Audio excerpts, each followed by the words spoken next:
Fala aí, pessoal, sejam muito bem-vindos ao canal Ligação Direta. Meu nome é Renan e estamos de volta. Estamos de volta? Estamos de volta porque nós precisamos de uma volta. Estamos de volta porque o momento pede um vídeo, exige um pronunciamento, existe um esclarecimento. E o motivo é, né, a eliminação do Brasil da Copa do Mundo.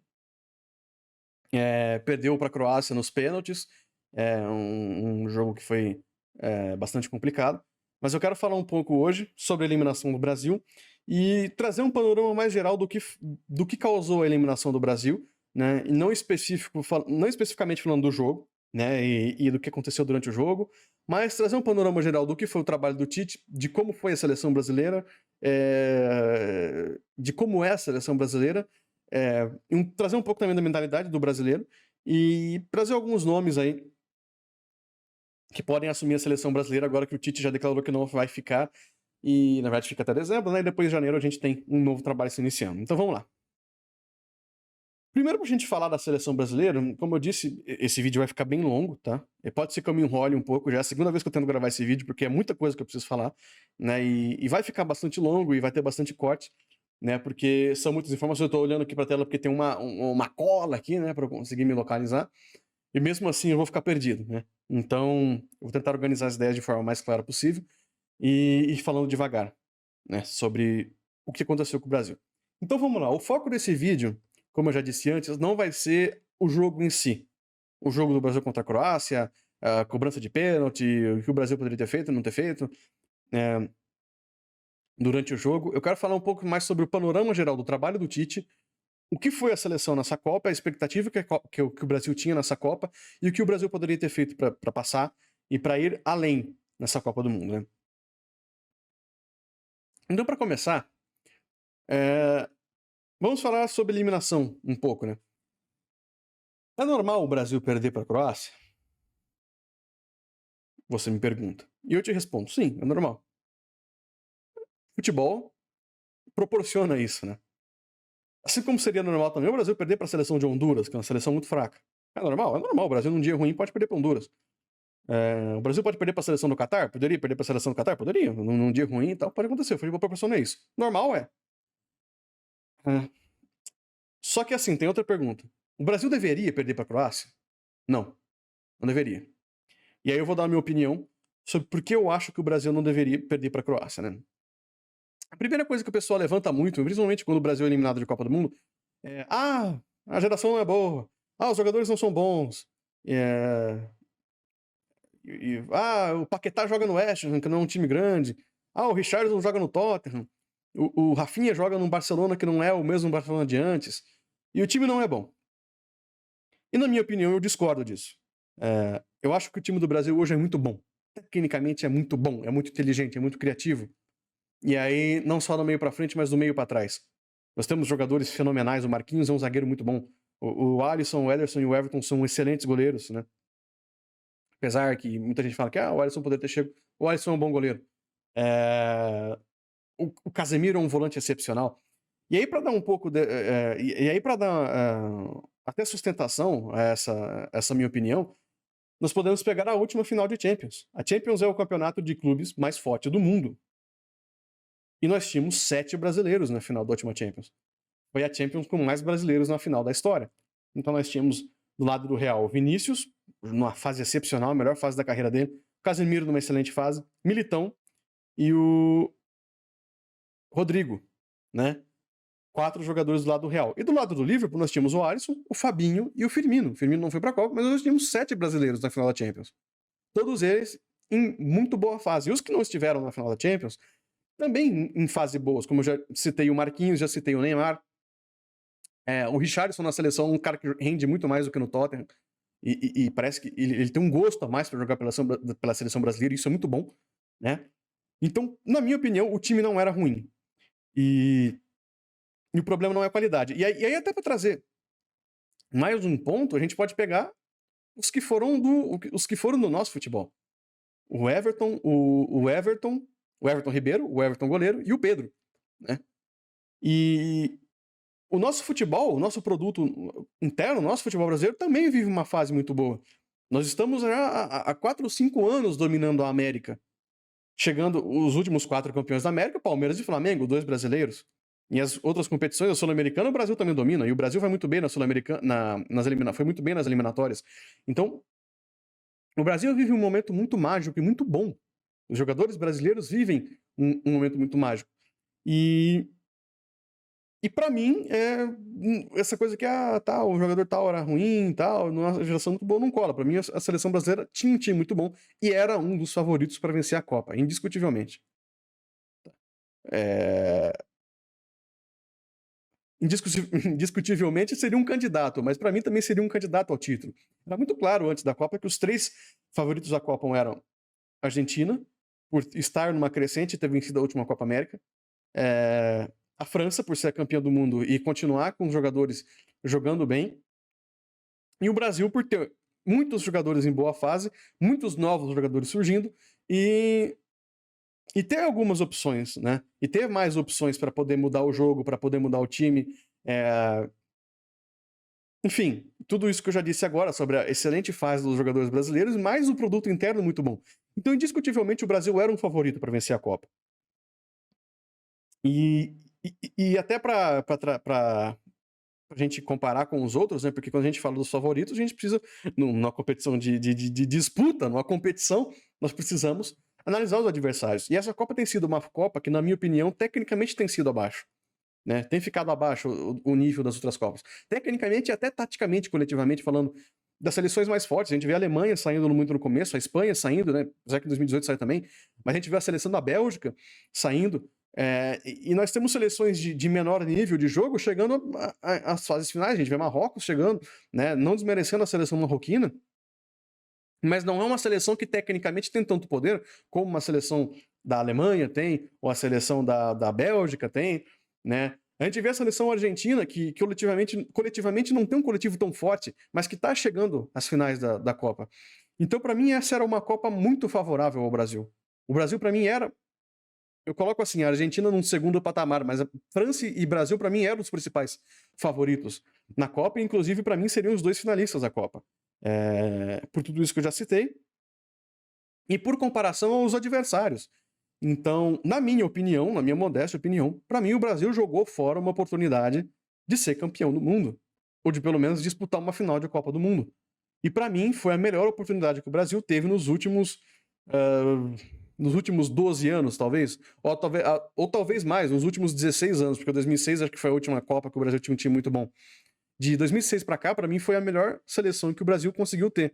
E aí vem também, não só tecnicamente, falando dos jogadores, mas com um trabalho consolidado, com um trabalho de mais tempo, com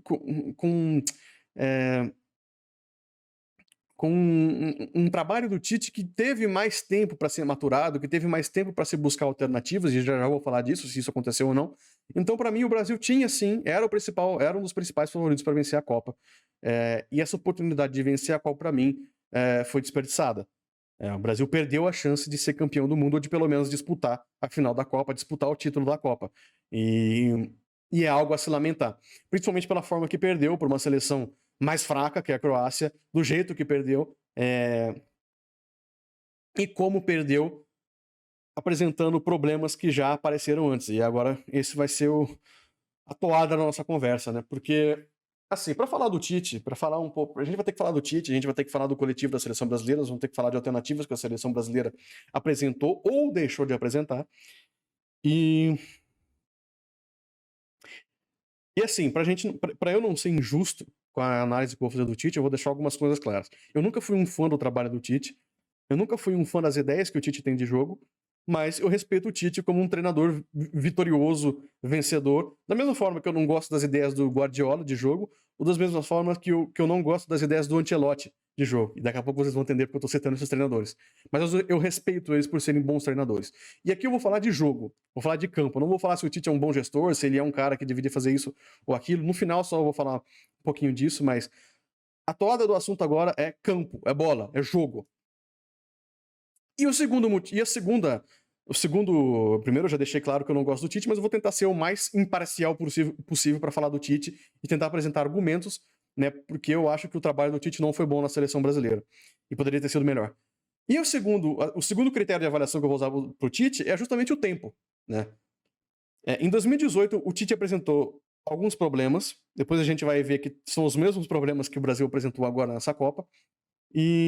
Mas, numa resposta mais otimista possível, eu ou você, a gente poderia parar e pensar o seguinte: ok, o Brasil apresentou problemas coletivos e não teve mais alternativas de jogo? Sim. Mas o Tite também não teve muito tempo para fazer isso. Ele teve 1 ano e meio, ou 2 anos no máximo, para poder dar essa. Trabalhar com a seleção brasileira. E também não teve nenhuma competição que o Tite pôde disputar, uma competição forte, como uma Copa do Mundo, ou como uma. Hoje não tem mais confederações, né? Mas ou uma Copa América, a Copa América já tinha terminado, né? Pro Tite ter um teste. Ele teve só eliminatórias e amistosos, né? E não teve tanto tempo. Então, essa seria a melhor resposta para contrapor esse ponto. Só que assim, para a Copa de agora, o Tite teve 6 anos. Ele teve um ciclo completo. Ele teve uma experiência de Copa do Mundo. Teve 2 experiências de Copa América. Teve muitos jogadores. Teve a geração praticamente mudando. Teve muito repertório, muita gente. E teve futebol brasileiro em sua melhor fase.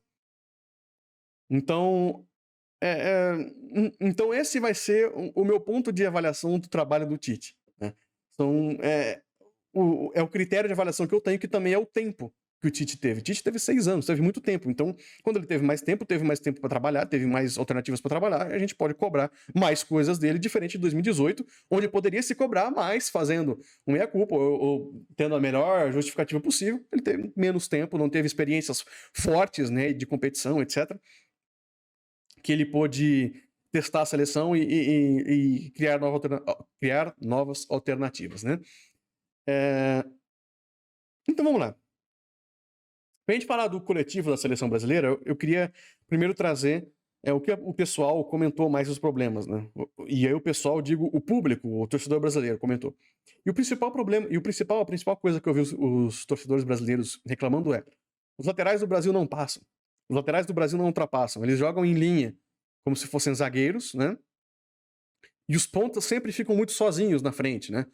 E o Brasil, quando faz alteração, troca 6 por meia dúzia, ou tá sempre com o mesmo plano de jogo, etc. Então essa foi a principal reclamação da torcida brasileira. E aí, pra gente falar um pouco de como o Tite pensa futebol, eu vou explicar, eu vou dizer quem é o Tite para vocês. Quando alguém vem e me pergunta, o que você acha do Tite? Que para você, quem que é o Tite? E eu sempre tenho a mesma resposta para quem é o Tite. O Tite tenta ser um filho entre o Carlo Ancelotti e o Pepe Guardiola. Porque um filho, ele tenta casar as ideias dos 2 treinadores de forma muito fiel, religiosa, né? E aí no sentido de ser ferrenho às ideias. Por que eu digo isso? No sentido do Ancelotti, se a gente for comparar com as ideias do Tite, o Ancelotti teve e tem ideias muito parecidas com o Tite nessa questão de ter uma linha de 4 muito fixa na defesa. Então, até 2013, ou até mesmo antes, o Ancelotti era um cara que sempre gostou de jogar assim, e até hoje gosta. De uma linha de 4 muito fixa, não só fixa, mas disciplinada, ele não quebra essa linha, e com jogadores que muitas vezes jogam nas beiradas, que são jogadores de mais construção do que de ataque e espaço. E o Guardiola tem essa mesma ideia de ter uma linha de 4 muito fixa, de muita disciplina, e esses jogadores que jogam os laterais, o lateral esquerdo e direito, são jogadores que constroem por dentro, são jogadores de construção de jogo, então eles não atacam o espaço, eles constroem, eles dão apoio em construção. Então, ao invés do lateral ultrapassar o ponta aí na linha de fundo, ele joga perto dos volantes para ajudar a construir. E quem vai jogar nas beiradas, no time do Guardiola, são os pontas. Os pontas vão jogar grudado na lateral, na linha lateral, para dar amplitude, né, para esticar o campo, e eles serão responsáveis por dar profundidade pelo lado, né?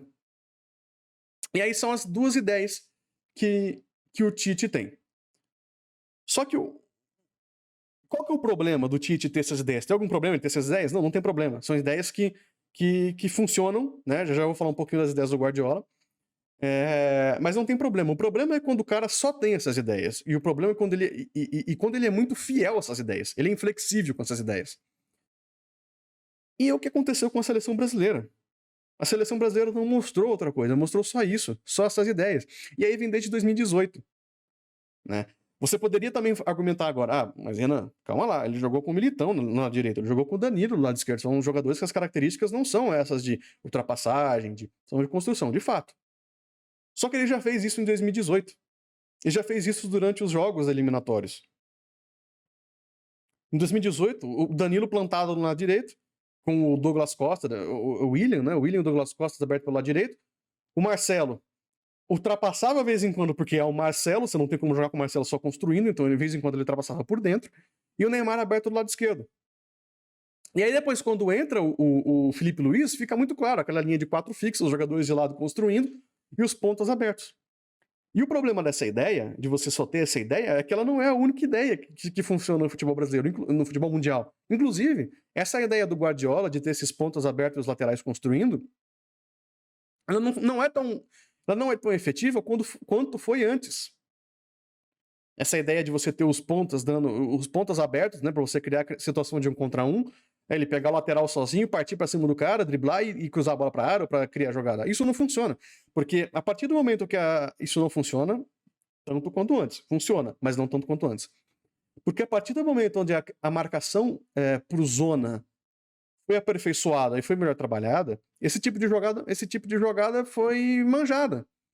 Então hoje, antigamente, quando você tinha o ponta do lado direito, você tinha a marcação individual do lateral esquerdo. Então o lateral esquerdo colava nele, ele driblava o ponta, ele driblava o lateral, o ponta driblava o lateral, saía na linha de fundo e fazia a jogada. Hoje, quando o cara recebe a bola do lado direito, a defesa inteira balança para aquele lado.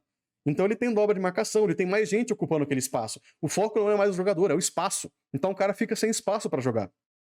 O foco é realmente a zona. Aí o cara roda a bola pro lado esquerdo, a defesa balança pro lado esquerdo, faz a marcação.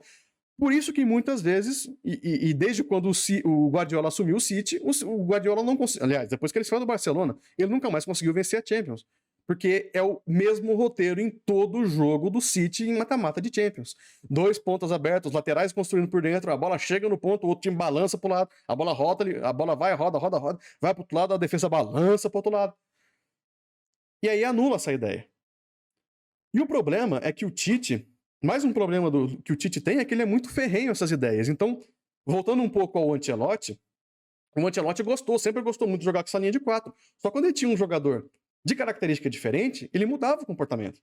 Então, no Milan de 2007, quando ele jogava com o Bonera pelo lado direito, ele jogava do mesmo jeito. Linha de 4 fixa, o Bonera jogando de zagueiro, construindo pelo lado direito e não avançava. Porque ele tinha a característica dele, o Bonera era um zagueiro, então ele jogava pela direita, ele jogava com essa característica. Mas, quando entrava o Máximo Odô, que era o lateral de ultrapassagem, que foi campeão do mundo com a Itália em 2006, mudava. Ele passava, né? Ele tinha ultrapassagem. Inclusive, quando o Bonera jogava fixo, quem ocupava o lado direito era o Gattuso, né? Que existe esse efeito Mandela, que o Gattuso era um cabeça de área. O Gattuso nunca foi um cabeça de área, o Gattuso sempre foi praticamente um meia-direita, um volante direito, né? E aí, quando jogava o Odô, o Gattuso jogava mais. Ele guardava o lado direito, porque o cabeça de área mesmo era o Pirlo, que era o regista. E aí o Odô fazia ultrapassagem, mesma coisa do lado esquerdo. Quando jogava o Maldini pelo lado esquerdo, o Maldini jogava plantado ali, fazendo a linha, não quebrava a linha e jogava construindo o jogo. Né? Até porque ele já estava numa idade mais avançada. Quando o Maldini vem jogar por dentro, e entra o Jan Kulowski pelo lado direito, pelo lado esquerdo, o Marek Jan Kulowski, lateral tcheco, ele fazia ultrapassagem. Ele ia na linha de fundo. Então, mesmo o Ancelotti gostando de um plano de jogo, ele molda o plano de jogo dele em relação às características dos jogadores. E é o que ele mais fala. Inclusive agora que ele foi campeão da Champions. Ele fala, o meu papel é potencializar a característica dos meus jogadores. É você montar um plano de jogo de acordo com as características dos meus jogadores. Esse é o plano do Ancelotti. Ele tem um plano preferido dele, mas ele tem que montar um plano de jogo compatível com as características dos jogadores. E o Tite não faz isso. Ele faz o contrário. Ele quer mudar a característica do jogador em prol ao plano de jogo dele. E isso não funciona. O Guardiola faz muito isso também, né? E isso não rola. Por que o Firmino não joga bem na seleção brasileira? Porque o Tite quer que ele jogue como um centroavante. E ele não vai jogar de centroavante com a virada de costas pro gol como um pivô. O Firmino é um falso 9. E de fato um falso 9, não esse neologismo novo. Neologismo novo é pleonasmo. Não esse neologismo que falso 9 é só um cara que não tem característica de centroavante grande. Não, ele é um falso 9 de fato. Ele sai da posição de centroavante, vem jogar de meia, vem ajudar na construção. Então... então o Tite ele não molda o time de acordo com a característica dos jogadores dele. Ele quer que os jogadores se moldem a característica do time dele, né? E aí falta repertório. Ah, por que que ele muda de por que que ele e por que que ele muda de 6 por meia dúzia? Porque ele quer que o time fique exatamente do jeito que ele quer que o time jogue, ele não muda as características dos jogadores. Aliás, ele não muda o plano de jogo de acordo com as características dos jogadores, ele quer que o jogador mude a característica dele em prol do plano de jogo, né. E eu sempre dou esse exemplo, o Tite é a criança que quando deram aquele brinquedo pra ele que tinha o círculo, o triângulo e o quadrado pra encaixar, então a criança, pra treinar a cognição, ele pega o círculo e encaixa no círculo, pega o triângulo e encaixa no triângulo. O Tite pega o círculo, quer enfiar no quadrado, quer enfiar no triângulo. Ele vê que não entra, ele pega o martelo, bate até entrar. E não é assim que funciona o futebol, né? E isso é um problema recorrente. Em 6 anos, o Brasil só teve isso, só teve essa ideia de jogo. Só teve esse. E assim, mesmo que. E aí, assim, né? O problema não é ele jogar em 4-2-3-1 do jeito que ele gosta, jogar em 4-1-4-1 que é o jeito que ele gosta, mas ele não muda nem os mecanismos de funcionamento desse time. Ele não joga em 4-2-3-1 com, às vezes, um volante cobrindo o espaço lateral, lateral subindo. Não, são os mesmos mecanismos. E a partir do ponto. E a partir do ponto em que você não mostra nada diferente em 6 anos, dá a entender de novo. Eu não sou ninguém para criticar o Tite ou para dizer a minha opinião. A minha opinião sobre o Tite, né? Todo respeito a ele. Mas assim, quando você não mostra nada diferente em 6 anos, parece que você não sabe fazer nada de diferente. Parece. Dá a entender. Você dá margem que as pessoas entendam isso. Ele não fez nada de diferente, ele não mostra nada de diferente. Parece que ele só sabe fazer isso. E o que foi que aconteceu com a seleção brasileira? Então ele é um cara. O Tite é um cara que, nesse tempo, ele ficou muito preso às ideias de jogo dele. Desperdiçou chances e alternativas para dar repertório à seleção brasileira. E o que parece é que ele só sabe fazer isso. É o que parece, de novo, é o que parece. Não tô dizendo que ele só sabe fazer isso. Parece. Parece que ele só sabe fazer isso. E aí, para não ser injusto, ele tentou fazer algo diferente com o Renan Lodge, ocupando a faixa esquerda do campo, com o Neymar vindo para dentro, para jogar por dentro. Só que isso durou o quê? 4 jogos eliminatórios da Copa América. Depois que o Lodge foi mal na final da Copa América, ele nunca convocou mais o Lodge e nunca mais voltou com isso. Voltou a fazer a mesma coisa que ele fez em 2018. Então, assim, o trabalho dele nas eliminatórias foi muito bom, o aproveitamento dele é muito bom, só que ele não mostrou nada de diferente. E numa Copa do Mundo, você tem que ter repertório. Você precisa ter repertório de jogo. Senão você não ganha. Você não vence. E você tem que ter os jogadores de diferentes características, e quando eles entrarem, você tem que mudar o time de acordo com as características dos jogadores. Senão não vai. O jogador não vai render. E é o que faltou à seleção brasileira. E aí, por exemplo, para você dar esse repertório para a seleção brasileira, você não precisava treinar muito isso. Porque o que me parece foi o que o Tite treinou um plano de jogo e uma ideia de jogo, treinou, até o Brasil executar com perfeição. E na Copa do Mundo você não precisa executar tudo com tanta perfeição. Você precisa ter mais repertório. Porque é uma competição curta, onde você pode ter corte de jogadores, como aconteceu com o Brasil. E você precisa mudar. E você precisa pelo menos ter o básico. E o que parecia foi o seguinte: o Brasil sabe fazer muito bem o jogo do Tite, mas não sabe fazer zero. Não sabe fazer nada de outro plano de jogo. E Copa do Mundo se vence, não se joga. É engraçado, né? Mas você precisa ter alternativas para vencer uma Copa do Mundo. E o Brasil não teve. Em 6 anos de trabalho, o Brasil jogou a mesma coisa. E raramente mudou. E isso, de novo, me parece ser ou uma teimosia do Tite muito forte com o plano de jogo dele, ou uma falta de conhecimento e capacidade de fazer o Brasil jogar de outra forma. E aí, para falar um pouco do Tite, até para trazer essa ideia, de que ele é um cara que às vezes parece saber fazer uma coisa só. Eu também, quando eu vou falar do Tite, eu sempre cito um mesmo jogo. Teve um Palmeiras e Corinthians no Pacaembu em 2016, acho que foi pelo Campeonato Paulista. O jogo terminou 1-0. O Dudu saiu do banco, fez o gol de cabeça, depois pegou o boné, jogou lá pra fazer um negócio do chapéu e tal. O Fernando Praz pegou um pênalti, né? E esse jogo é o exemplo perfeito de que o Tite, quando ele fica sem alternativas, ele não consegue fazer mais nada.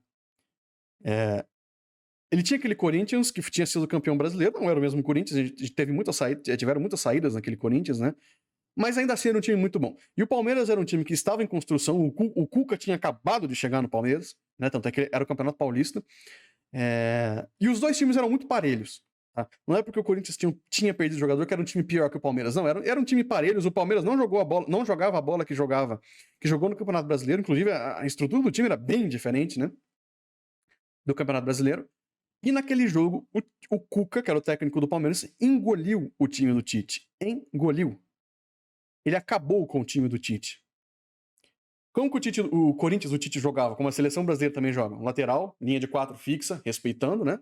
Não quebrando essa linha. O lateral em construção, para que tivesse, e a saída de bola do Corinthians acontecesse de certa forma, pelo lado direito ou esquerdo. Lateral, volante, ponta. Lateral, volante, ponta. O time do Tite sempre saiu com a bola desse jeito, ele sempre criou as jogadas desse jeito. Lateral, volante, ponta, na saída de bola, triangulação, para essa bola ou chegar na linha de fundo ou achar alguém livre no meio e poder fazer a jogada, poder continuar a jogada.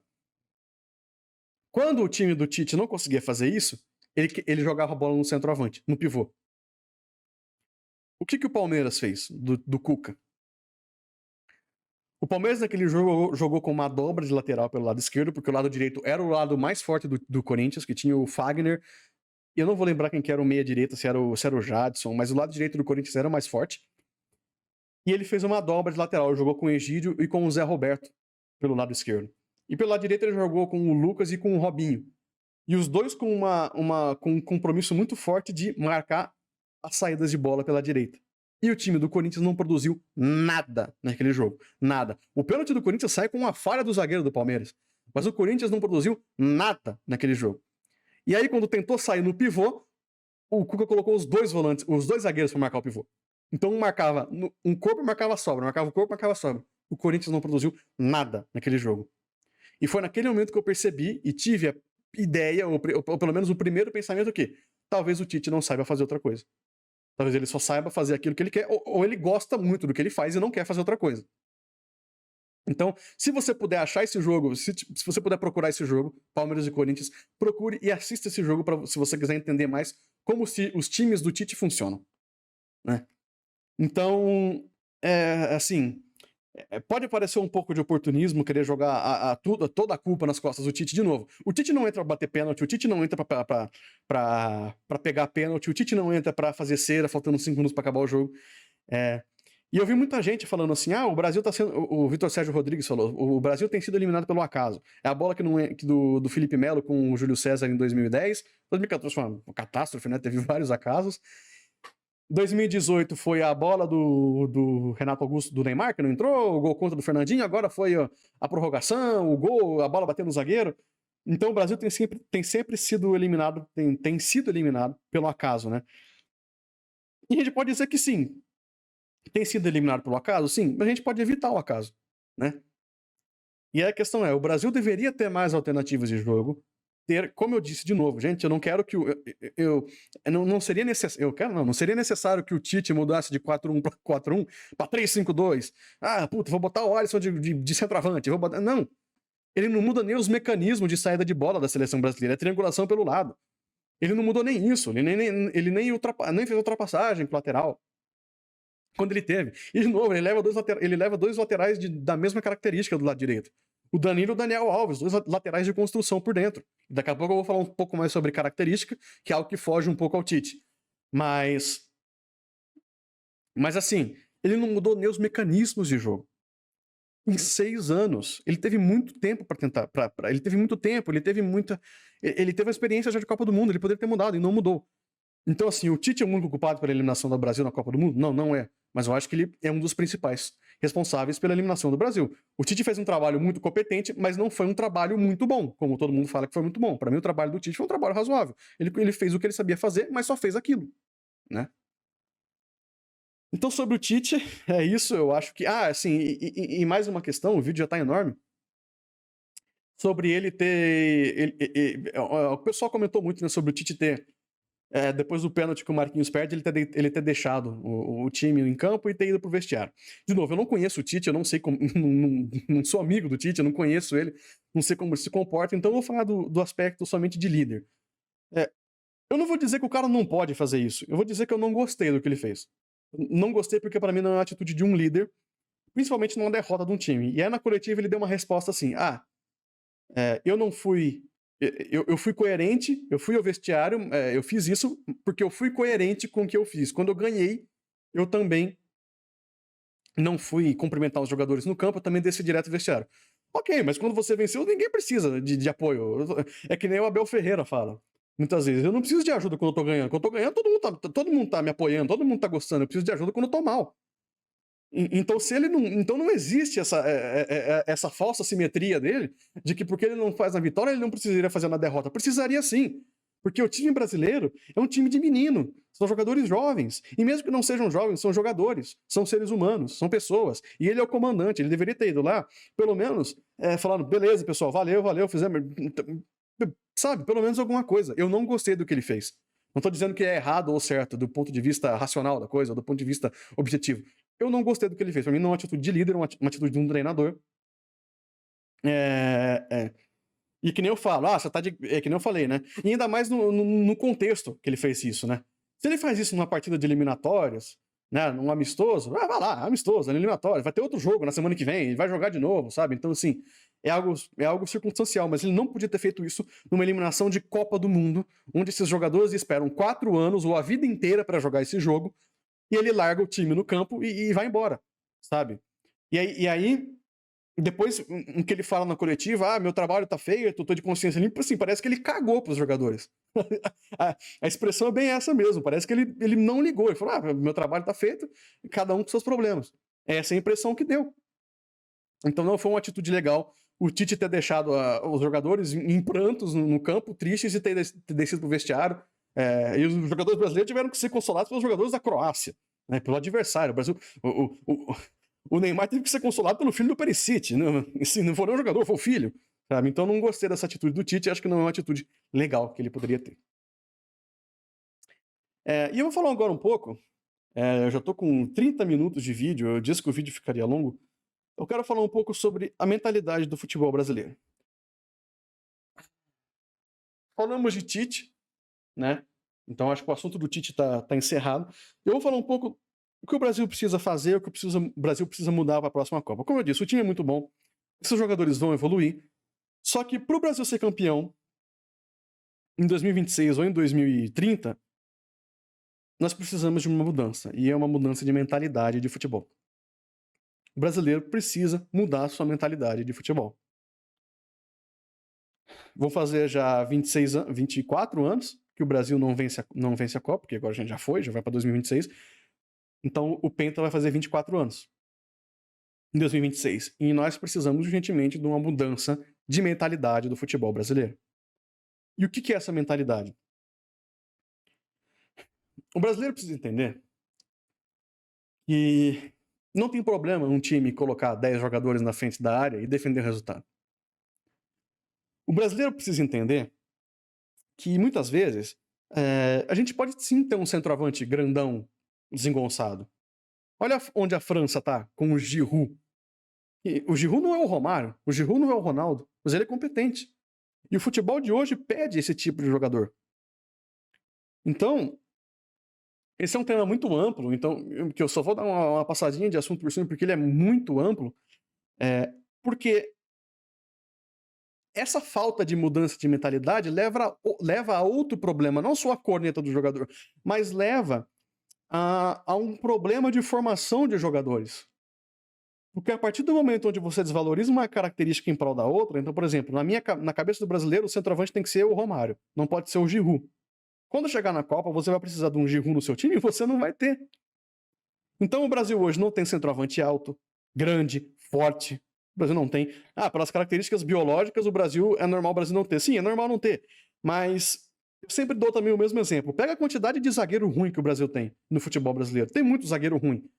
Esses zagueiros ruins, quando eles entram na base, esses jogadores altos, os meninos mais altos que entram na base, quando entram na base tem 2 caminhos, ou é zagueiro ou é centroavante. Como o brasileiro tem a mentalidade que o centroavante só pode ser o Romário ou o Ronaldinho Fenômeno, vira zagueiro. E aí vira um zagueiro ruim, que às vezes o cara não tem aptidão para ser zagueiro.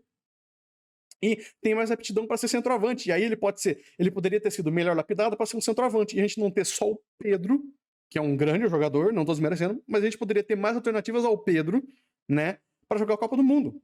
E aí vai a questão do lateral. A gente tem muito lateral construtor, né? Quando eu falo assim, o lateral do Tite só constrói, ele tem culpa nisso, né, por ele priorizar esse tipo de lateral, mas ele também não tinha tantas alternativas, né? E aí isso é uma retroalimentação, porque a partir do momento onde a partir do momento onde o treinador só valoriza um tipo de característica, ele só valoriza a construção do lateral e não o ataque-espaço, a tendência vai ser a formação dos jogadores caminharem para esse lado. A tendência é a gente só formar laterais de construção.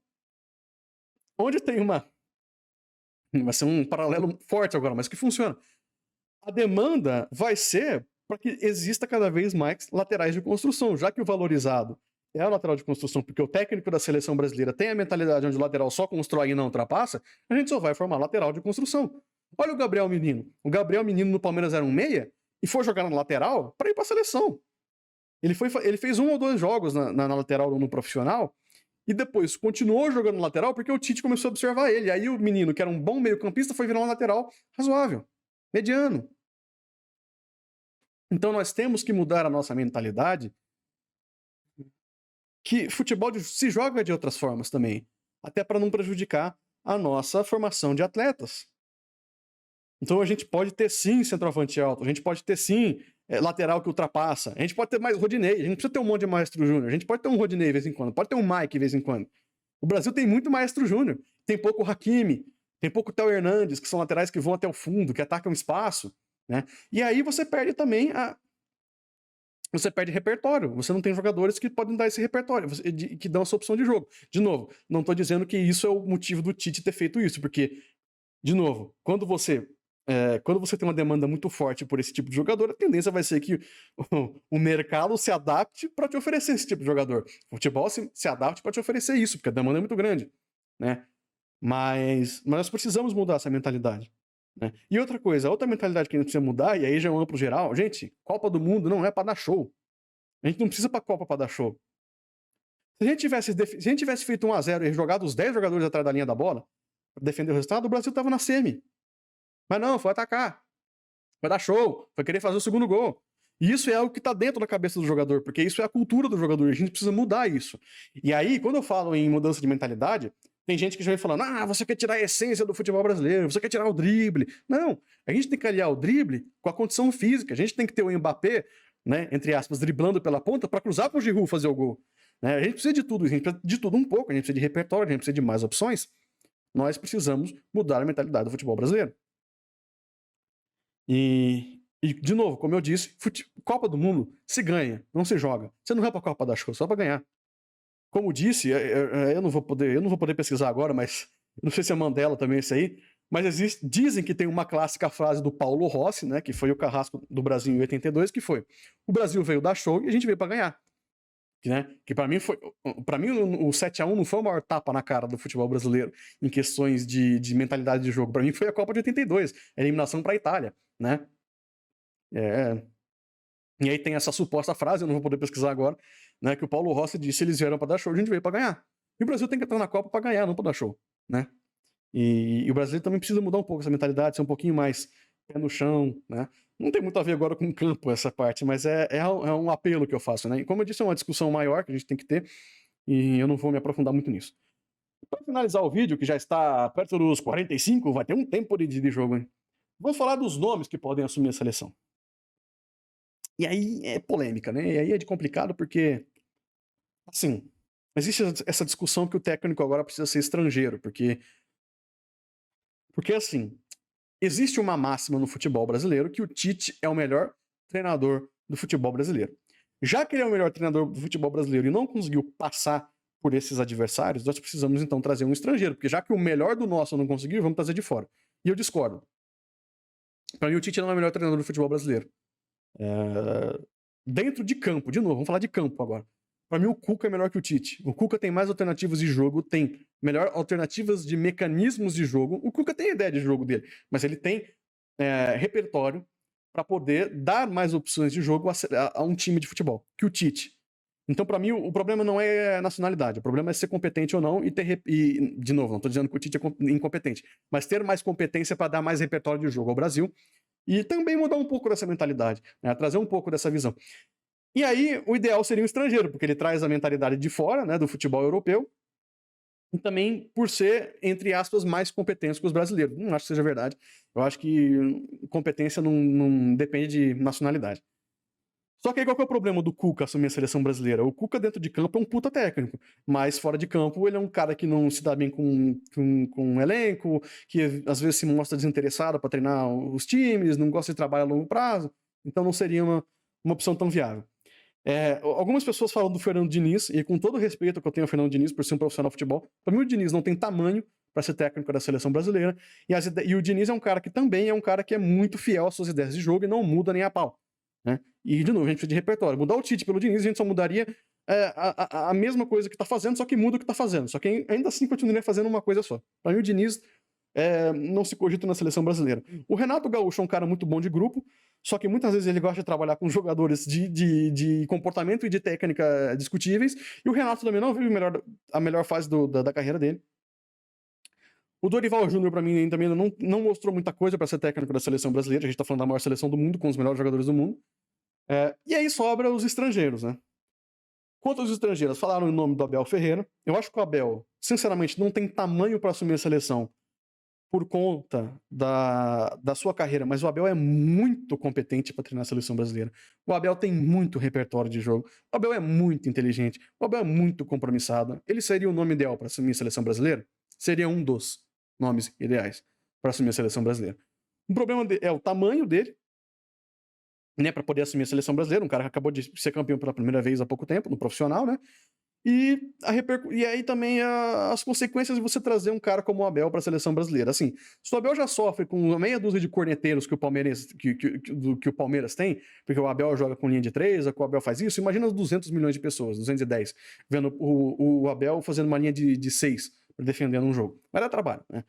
Mas o Abel seria um nome muito bom. Inclusive, o Abel seria um nome muito ideal, seria um nome muito perfeito até para mudar essa mentalidade de jogo do brasileiro. Ele seria um cara que eu vejo ele trazendo, porque ele mudou a mentalidade do palmeirense quanto ao jogo. Ele entende que o Rony pode ser um centroavante. Ele não é técnico, mas ele é bom centroavante, ele ataca o espaço. Ele entende que você pode fazer uma linha de 3 com lateral, você tem mais. A linha de 3 lateral, o Tite já faz, mas enfim, ele consegue mudar a mentalidade de jogo da seleção brasileira e entende que existem várias formas de jogar. Ele fez isso com o Palmeiras e pode fazer com a seleção brasileira. Seria um nome muito bom. Eu, como palmeirense, não quero o Abel na seleção brasileira, nem a pau. Quero que ele fique no Palmeiras. Mas, em uma questão utilitária, o Abel seria um nome muito bom para a seleção brasileira. Muito, muito bom. E seria um nome ideal. E até porque já conhece o futebol brasileiro, né? Falaram também no Jorge Jesus. Eu não acho que o Jorge Jesus seja melhor que o Abel Ferreira. Para mim, o Abel é um treinador muito mais completo que o Jorge Jesus. E o Jorge Jesus se mostrou muitas vezes um pouco oportunista, né?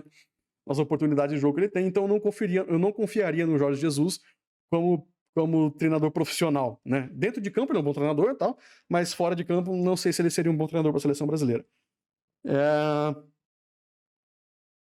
Falaram em Thomas Tuchel também, acho que não tem nada a ver, nem conhece o futebol brasileiro, um idioma dificultaria muito. Para mim teria que ser um português, né? E fora do português, né, do idioma e dos treinadores que conhecem o futebol brasileiro, para mim o nome ideal seria Carlo Ancelotti.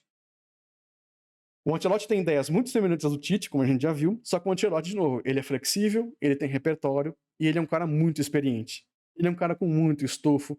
Ele seria um nome muito bom para assumir a seleção brasileira e também seria responsável por... Também teria capacidade para mudar essa mentalidade do brasileiro. Só que eu acho que o Ancelotti teria que ver se o Ancelotti quer treinar uma seleção, porque, se eu não me engano, ele disse que o Real Madrid seria o último trabalho dele. Na carreira ele depois ele pararia, né? O Ancelotti é um cara que tá com 70 e tantos anos já. Então não sei se ele queria, se ele gostaria de assumir esse trabalho de treinar a seleção brasileira, né? Essa missão de treinar a seleção brasileira. O Guardiola também foi procurado e tal, mas acho que não teve um acordo com a questão financeira e tal, pediu muito. Dentro de campo é aquilo, né? É um cara que é muito ferrenho às suas ideias, mas ele é bem melhor que o Tite. Então, assim, é difícil definir um nome para a seleção brasileira. E tem a questão também, e tem uma questão muito burocrática de você trazer um estrangeiro para a seleção brasileira, que é você desvalorizar o próprio produto da CBF, porque a CBF oferece os cursos, né, para os treinadores. A partir do momento que você abre mão e você vai atrás do estrangeiro, ao invés de trazer um brasileiro, você fala assim, ó, o nosso curso aqui não vale, o meu próprio produto não vale nada. O nosso curso para treinador não vale nada. A nossa formação de treinadores é ruim e eu tô buscando de fora. Então tem uma questão um pouco burocrática para isso. Assim, bom, apesar de das últimas notícias darem conta que a seleção, que a CBF está flexível a trazer um treinador estrangeiro, ainda tem essa questão. Então, assim, para ser bem sincero, agora não coceirinho o nariz, desculpa. Pra ser bem sincero, eu não faço a mínima ideia quem vai assumir a seleção brasileira. E eu também não tenho um nome preferido. Como eu disse, o meu nome preferido seria o Cuca. Eu gosto muito do trabalho do Cuca, eu acho que ele seria merecedor de treinar a seleção brasileira pelo trabalho que ele fez. Questões extracampo, como aquela questão da Suíça, tal, que o pessoal sempre comenta, de fato pesa, porque a seleção brasileira tem um compromisso social, tal, como toda empresa, de você trazer um cara desse para treinar, e tem a questão dele também não saber se você quer que ele, se ele quer ter um trabalho, como ele cuidaria do elenco, tal, mas dentro de campo, falando só dentro de campo, apesar que eu falei de outros treinadores fora campo, como o Renato, como o Abel, mas dentro de campo o Cuca é muito competente. O Cuca é um cara muito bom. Né? Ele seria um bom treinador para a seleção brasileira, mas de fato eu não faço a mínima ideia de quem pode ser o treinador da seleção brasileira. E eu torço para que não seja o Abel. Porque eu não quero que o Abel saia do Palmeiras para treinar a seleção brasileira. E então é isso. Eu espero ter. Olha, deu 46 minutos de vídeo, vai dar uns 50 por aí. Eu espero ter dito tudo que eu deveria ter falado aqui. Espero que tenha eu tô até confuso agora. Espero que tenha ficado claro, né, o que eu quis dizer, o que eu quis apresentar aqui de ideias e da minha opinião sobre a seleção brasileira. Se faltou alguma coisa, deixem aí nos comentários. Coloquem as opiniões de vocês nos comentários, por favor, que isso é muito legal. Falar sozinho pra câmera é muito difícil, né? E aí, quando vocês comentam, tem aquela coisa que, volta um ponto tal, pô, legal, ele trouxe essa visão, e é muito legal. Eu gosto muito. Como eu disse, isso aqui é um canal de debate pra gente conversar sobre futebol, né? E eu agradeço muito quem assistiu o vídeo agora, muito obrigado. Deixa o like, inscrição, compartilhe os vídeos com seus amigos. Ficou longo pra caramba o vídeo, mas coloca aí no X2, vai ouvindo, vai fazer academia, vai ouvindo o vídeo, né?